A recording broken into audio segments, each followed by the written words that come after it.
ईश्वर भक्ति में क्या जरूरत है? ईश्वर भक्ति में शुद्ध आचरण की जरूरत है। जैसे ईश्वर की भक्ति करने के लिए शुद्ध आचरण से रहना चाहिए। अंतःकरण में मलिनता नहीं रखनी चाहिए। अपने को शरीर और मन आदि इंद्रियों से छुड़ाने के लिए ईश्वर का ध्यान करना चाहिए। ध्यान कैसे किया जाए?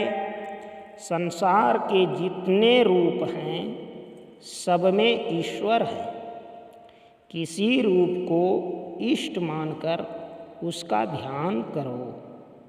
चाहे माता के रूप में मानो, पिता के रूप में मानो, गुरु रूप को मानो, कृष्ण राम किसी रूप को मानकर उसका ध्यान करना चाहिए।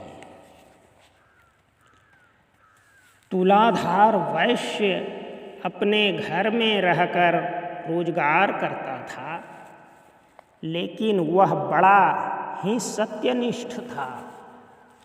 अपनी माता तथा पिता की सेवा करता था।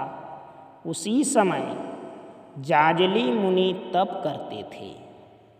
उनको अपने तप का घमंड हुआ कि मैं बड़ा तपी हूँ, अर्थात मैं बड़ा तपस्वी हूँ।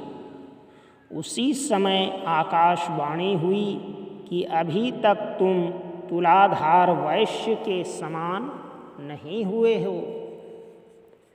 जाजली मुनि तुलाधार के यहाँ गए।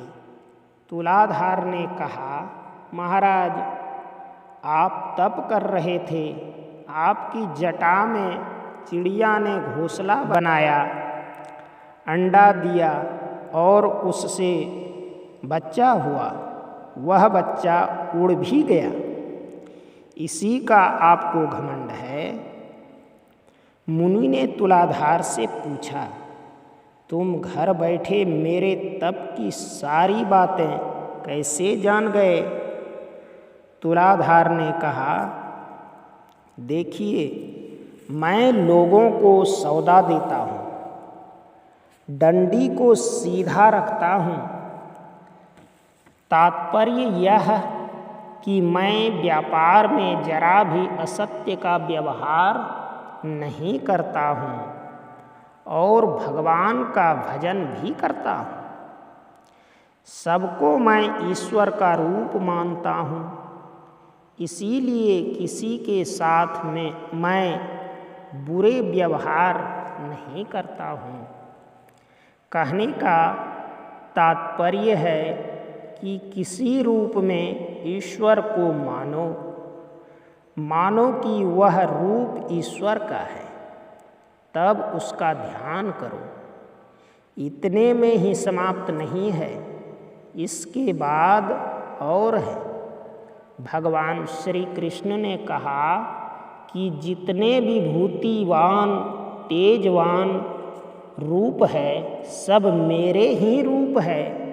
फिर कहते कहते अनोरणीयान रूप के लिए भी कहा और कहा कि शब्द ब्रह्म भी मेरा ही रूप है। इस प्रकार स्थूल सूक्ष्म कारण महाकारण सबको पार कर कैवल्य अवस्था प्राप्त करनी होती है।